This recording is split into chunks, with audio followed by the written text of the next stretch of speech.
اور باری کی باتیں کر رہے ہیں۔ لیلۃ القدر وہ رات ہوتی ہے جس میں تقدیریں لکھی جاتی ہیں، جس میں رزق تقسیم ہوتے ہیں، سال بھر میں کون اچھا ہوگا کون برا ہوگا یہ بھی لکھا جاتا ہے۔ بلکہ یہی نہیں، بلکہ لیلۃ القدر میں ہر آدمی کی موت و زندگی بھی تحریر ہوتی ہے کہ کس نے اس سال وفات پانا ہے، کسے اس سال ختم ہونا ہے، کسے اس سال اس دنیا کو چھوڑنا ہے۔ لیلۃ القدر میں اس کو بھی لکھا جاتا ہے۔ نہ جانے کس کے مقدر میں کیا لکھا ہو وہ اللہ ہی جانتا ہے، نہ جانے کس کے مقدر میں نیکیاں لکھی ہوں، نہ جانے کس کے مقدر میں بدی لکھی ہو۔ اس لیے اے لوگو، جب یہ رات آئے تو اللہ تبارک و تعالیٰ سے دعا کرو، اللہم انک عفو تحب العفو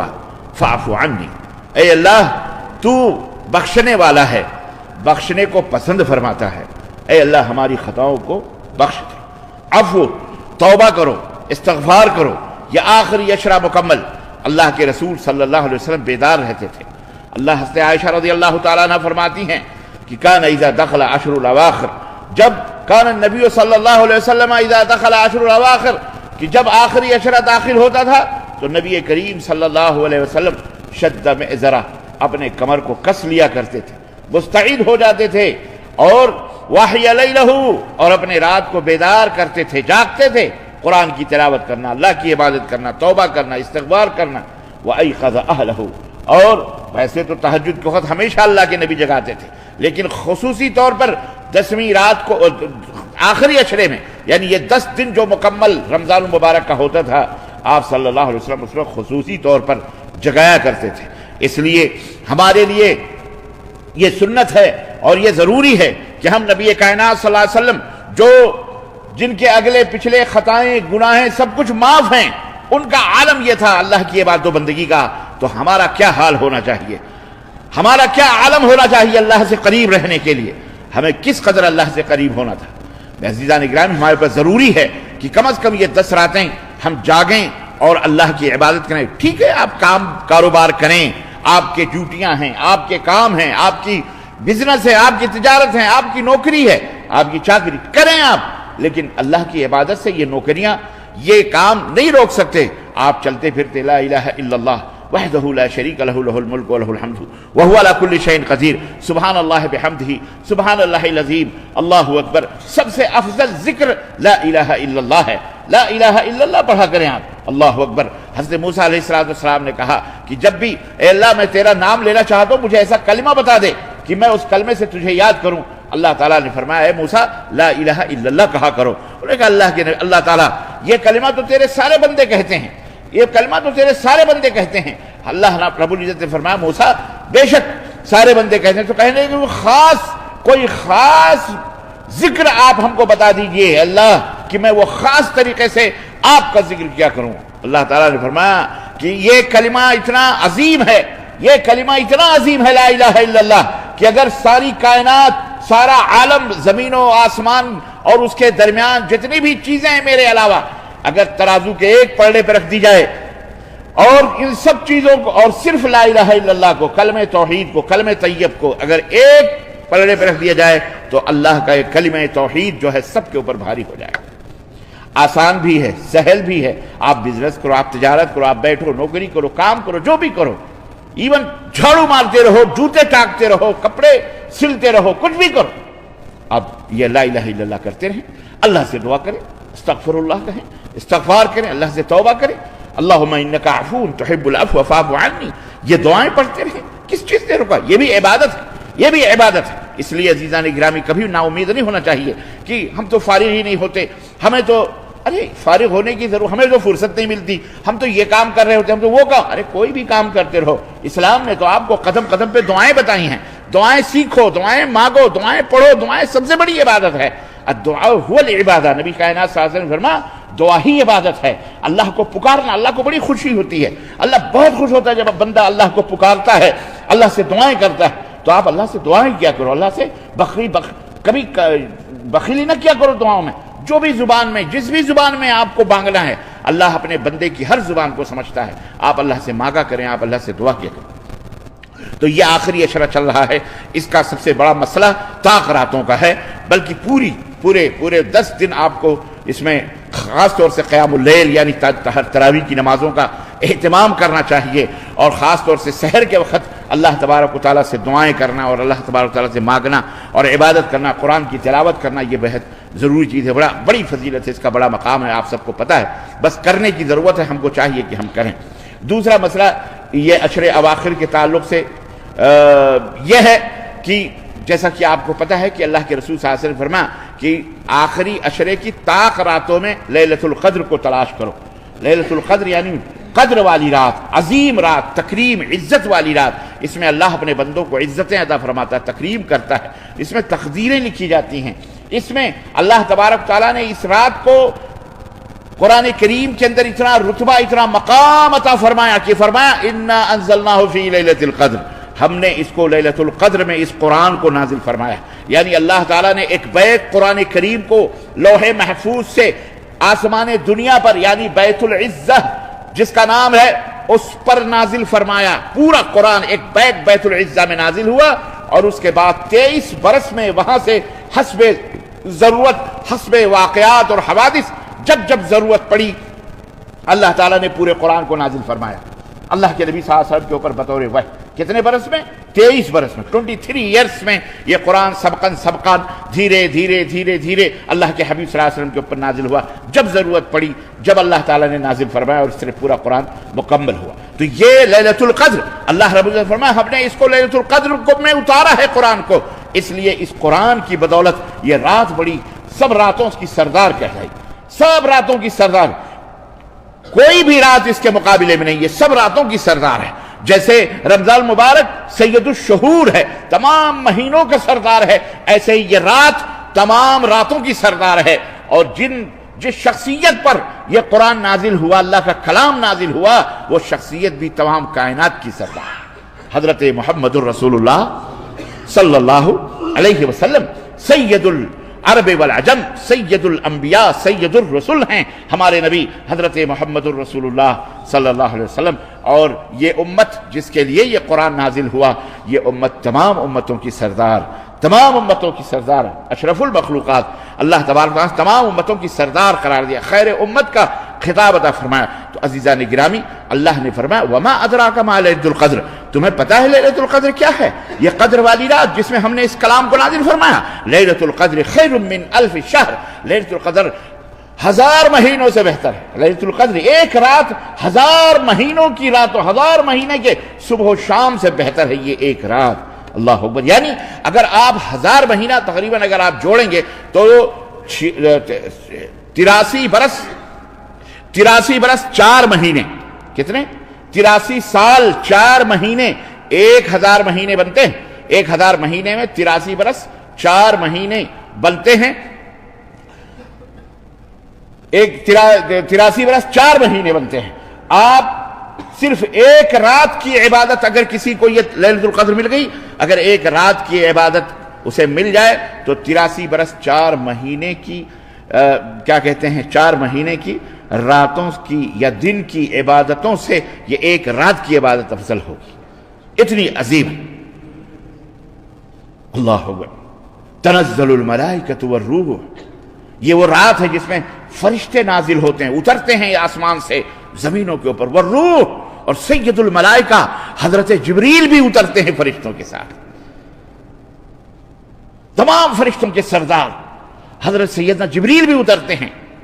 اور بعض روایتوں میں آتا ہے کہ اس قدر فرشتے اترتے ہیں، اس قدر فرشتے اترتے ہیں کہ زمین میں ایک رائی کے دانے کی جگہ بھی باقی نہیں رہتی، اس طرح فرشتے اس رات کو زمین کے اوپر نازل ہوتے اللہ کی طرف سے، اللہ اکبر۔ اور اللہ تعالیٰ کے فرشتے آپ کیا سمجھتے ہیں کتنے ہیں؟ آپ اندازہ نہیں لگا سکتے، تصور نہیں کر سکتے۔ ایک روایت صرف ایک حدیث میں آتا ہے کہ خانہ کعبہ جس کا طواف ہم لوگ کرتے ہیں عمرہ یا حج کے اندر یا عام دنوں میں، ہم تو کئی دفعہ آتے اور جاتے ہیں، جب دل کہے چلے گئے اور طواف کر کے آ گئے یا عمرہ کر کے آ گئے یا حج کر کے آ گئے، اسی خانہ کعبہ کے اوپر، اسی خانہ کعبہ کے اوپر جہاں جو اسی خانہ کعبہ کے اوپر بھی جو گھر ہے اللہ تبارک و تعالیٰ کا، جس نے اللہ نے بنایا ہے آسمان میں، اللہ کے رسول صلی اللہ علیہ وسلم فرماتے ہیں کہ اس گھر کا جو فرشتے طواف کرتے ہیں اوپر، ایک دفعہ ایک وقت میں 70,000 فرشتے طواف کرتے ہیں اس کو، اور ایک دفعہ جو فرشتہ طواف کر لیتا ہے پھر اسے قیامت تک دوبارہ طواف کرنے کا موقع نہیں ملتا ہے۔ آپ اندازہ لگائیے کتنے فرشتے ہوں گے، اسے اس کی باری ہی نہیں آتی، اس کی باری ہی نہیں آتی۔ تو فرشتوں کی کا عالم جو ہے، اللہ اکبر، یہ اللہ ہی بہتر جانتا ہے۔ تو یہ لیلۃ القدر میں فرشتے نازل ہوتے ہیں، تنزل الملائکۃ والروح فیہا بإذن ربہم من کل امر، ہر امر کے فیصلے اللہ تعالی فیصلے فرماتا ہے اس رات میں۔ سلام ہی حتی مطلع الفجر، 1 گھنٹے 2 گھنٹے کے لیے نہیں یہ عالم رہتا ہے، بلکہ دن جب سے غروب ہوتا ہے تب سے لے کر طلوع فجر تک اللہ کی اس دنیا پہ سلامتی ہی سلامتی نازل ہوتی رہتی ہے۔ یہ پوری رات سلامتی کی رات ہوتی ہے، کوئی شر نہیں ہوتا اس رات میں۔ یہ وہ مبارک رات ہے جس کے بارے میں اللہ کے نبی نے فرمایا تھا کہ اے میری امت کے لوگوں، اس رات کو تلاش کرو، ڈھونڈو، اور قریب کر دیا اللہ کے رسول صلی اللہ علیہ وسلم نے کہ اس رات کی آخری طاقراتوں میں، ان 10 راتوں کی آخری طاقراتوں میں، آخری عشرے کی طاقراتوں میں اس کو تلاش کرو، اسی کے اندر یہ برکت ہے۔ تو عزیزان گرامی، ہمیں اس میں کاہلی اور سستی نہیں کرنی چاہیے۔ حضرت ام المؤمنین عائشہ رضی اللہ تعالیٰ پوچھا کہ اگر یہ رات مل جائے تو ہم کیا کریں؟ تو آپ صلی اللہ علیہ وسلم نے فرمایا اللہ سے کہو، اللہ سے یہ دعا کرو، اللہم انک عفو تحب العفو فاعف عنی۔ سمجھ رہے ہیں؟ یہ دعا یاد کر لیا کرو، چلتے پھرتے، کام کرتے، اٹھتے بیٹھتے یہ دعا کرو، قرآن کی تلاوت کرو، یہی ہمارے لیے یہ آخری عشرے کو کسی طرح سے مبارک بنانا۔ اسی طرح سے اللہ کے حضرت عائشہ رضی اللہ تعالیٰ فرماتی ہیں کہ یوں تو اللہ کے نبی ہمیشہ صدقہ اور خیرات کرتے تھے، لیکن جب آخری عشرہ آتا تھا تو جیسے آندھیاں چلتی ہیں، آندھیوں کے موافق، آندھیوں کی مثل، آندھیوں کی طوفان کی طرح اللہ کے نبی صدقہ اور خیرات کرتے تھے، اللہ کی راہ میں خرچ کرتے تھے، تقسیم کرتے تھے، جو کچھ بھی آپ صلی اللہ علیہ وسلم کو اللہ نے عطا فرمایا تھا بخیلی نہیں کرتے تھے، بلکہ زیادہ سے زیادہ اللہ کی راہ میں صدقہ اور خیرات کرتے تھے۔ تو یہ بھی اللہ کے غصے کو، اللہ کے غضب کو ٹھنڈا کرنے کے لیے اللہ کے نبی صلی اللہ علیہ وسلم نے فرمایا کہ واتقوا النار ولو بشق تمرہ، اللہ کے غضب سے، اللہ کے جہنم سے بچو، بھلے کھجور کا ایک ٹکڑا ہی کیوں نہ ہو۔ اور اللہ کے رسول صلی اللہ علیہ وسلم نے فرمایا کہ جس طرح سے آگ کو، جس طرح سے پانی جو ہے آگ کو ٹھنڈا کر دیتا ہے، آگ کو بجھا دیتا ہے، اسی طرح سے صدقہ اور خیرات یہ اللہ کے غضب کو، اللہ کے غصے کو ٹھنڈا کر دیتے ہیں۔ اس لیے عزیزان گرامی، یہ اللہ کا مال ہے، ہمارا آپ کا نہیں ہے، یہ اللہ کا مال ہے۔ اللہ آپ کماتے ہو، محنت کرتے ہو، بے شک کرتے ہو آپ، لیکن یہ مال، اس میں حق ہے غریبوں کا، مسکینوں کا، حق للسائل والمحروم، مانگنے والوں کا، اور ایسے بھی لوگوں کا جو آپ سے چمٹ کر نہیں مانگتے، سوال نہیں کرتے، لیکن ان کو ضرورت ہے، ان کو حاجت ہے، آپ سے چمٹ کے وہ نہیں سوال کرتے، اپنی عزت نفس کا خیال کرتے ہیں، آپ کے پڑوس میں رہتے ہیں، آپ کے دوست ہیں، آپ کے قریب رہتے ہیں، لیکن ان کو حاجت ہے۔ ایسے لوگوں کو خاص طور سے ان کو دینا، ان کی مدد کرنا، یہ ہم سب کے اوپر، جنہیں اللہ نے مال و دولت سے نوازا ہے، چند پیسے دیے، ان کے لیے ضروری ہے کہ وہ ان کا خیال رکھیں، اپنے بھائی، برادر، اعزاء، قریب، دوست، احباب، اپنے قریے، اپنی بستی، اپنے علاقے، یا جہاں کہیں بھی آپ رہتے ہیں، ان کا خیال رکھنا یہ آپ کے اوپر فرض ہے، واجب ہے۔ اس سے اللہ تبارک تعالیٰ خوش ہوتا ہے، اللہ اور آپ کو عطا فرمائے گا، اور دے گا، جتنا خرچ کرو گے، یا ابن آدم انفق تنفق۔ اللہ کے رسول صلی اللہ علیہ وسلم نے فرمایا کہ اللہ تعالیٰ حدیث قدسی ہے، فرماتا ہے اے آدم کے بیٹو، خرچ کرو، خرچ کیے جاؤ گے، اس لیے بخیلی نہ کرو، اللہ کا مال اور دے گا، اللہ جتنا تم دو گے اللہ کے بندوں کو کھلاؤ گے، پلاؤ گے، یہاں تک کہ ایک کتے کو بھی پانی پلانے کا اجر اور ثواب۔ اللہ کے نبی نے فرمایا کہ ایک شخص نے یا ایک عورت نے جو زانیہ تھی، فاحشہ تھی، ایک پیاسے کتے کو پانی پلایا، اللہ کو اتنا اچھا لگا کہ اللہ نے اس کے اس زناکاریوں کے، اس فحش کے، بدکاریوں کو معاف کر کے اللہ نے اسے جنت عطا فرمایا۔ یہ ہے ہمارا اسلام، یہ ہے ہمارا دین، اللہ تبارک تعالیٰ کی رحمت و برکت۔ تو ہم تو اشرف المخلوقات ہیں، ہماری ذمہ داریاں ہیں، ہم اپنی ذمہ داریوں کو نبھائیں، ہم اپنی ذمہ داریوں کو ادا کریں۔ عزیزان گرامی، تو ایک تو مسئلہ یہ، تیسرا مسئلہ اعتکاف کا مسئلہ۔ بہرحال اب یہاں تو اعتکاف کا مسئلہ جسے رکھنا تھا وہ رکھ دیا، اس کا حکم کیا ہے؟ اعتکاف یہ نبی کریم صلی اللہ علیہ وسلم کی سنت ہے، اللہ کے رسول صلی اللہ علیہ وسلم اعتکاف رکھا کرتے تھے، بلکہ ہمیشہ آپ صلی اللہ علیہ وسلم نے بلا اعتکاف رکھا ہے، خاص طور سے رمضان میں اعتکاف میں آپ بیٹھے ہیں، اللہ یہ کہ کبھی کوئی مجبوری ہوئی ہو بات الگ ہے۔ تو اعتکاف کا حکم، بہرحال یہ ایک لمبا مسئلہ ہے، میں نے آپ کو رمضان کے تعلق سے یہ بات بتاتے ہیں۔ اعتکاف کے لیے کبھی بھی آپ 12 مہینے کسی بھی مسجد میں اعتکاف 1 گھنٹے سے لے کر کے 2 گھنٹے سے 1 دن 2 دن 4 دن رات کو یا دن کو کبھی بھی اعتکاف کی نیت سے آپ خالی بیٹھ سکتے ہیں مسجد کے اندر۔ مطلب کیا ہے اعتکاف کا؟ اعتکاف کا مطلب ہے اللہ کی عبادت سے کے لیے دنیا سے خالی ہو کر، دنیا جہان کو چھوڑ کر مسجد کے اندر کسی گوشے میں بیٹھ کر اللہ کا ذکر کرنا، اللہ کی یاد کرنا، یہ اس کو اعتکاف کہا جاتا ہے۔ بالخصوص رمضان کے اندر عشر آخر میں جو ہے اعتکاف رکھا جاتا ہے، یہ اللہ کے رسول صلی اللہ علیہ وسلم کی سنت ہے، اور اعتکاف کا یہ اللہ کے نبی صلی اللہ علیہ وسلم کی سنت ہے۔ اس سلسلے میں دو باتیں آتی ہیں۔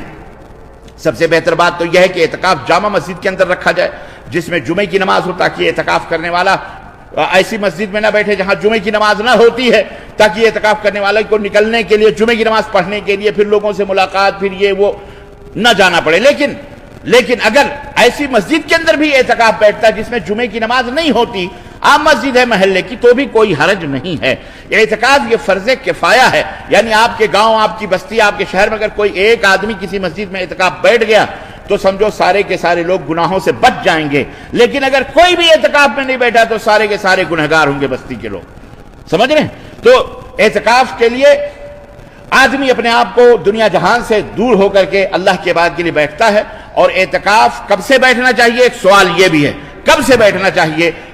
تو اللہ کے رسول صلی اللہ علیہ وسلم کی سنت یہ ہے کہ اللہ کے رسول صلی اللہ علیہ وسلم، جمہور علماء، چاہے امام ابو حنیفہ، امام شافعی، امام مالک، امام اور دیگر ائمہ، جمہور اہل علم اسلام کے یہ کہتے ہیں کہ اعتکاف 20ویں تاریخ کو 21ویں جو رات آتی ہے، جیسے ابھی رات گئی ہم لوگوں کی 21ویں، تو لیکن ہمارے ملکوں کے اندر ابھی آج جیسے 20واں روزہ ہے آج، تو آج ان کے ہاں طاق رات ہوگی، 21ویں رات ہوگی، تو جس کو اعتکاف بیٹھنا ہے وہ آج دن غروب ہونے کے بعد مغرب کے ساتھ مسجد کے اندر اعتکاف کی نیت سے داخل ہو جائے، سمجھ رہے ہیں؟ اور آج کی رات وہ بیٹھے، آج کی رات وہ اعتکاف میں بیٹھ جائے۔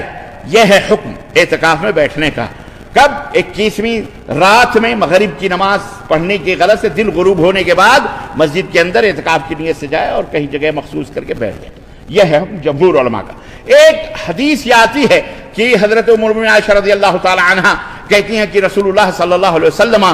صلی الفجر، فجر کی نماز پڑھی، ودخل فی معتکفہ،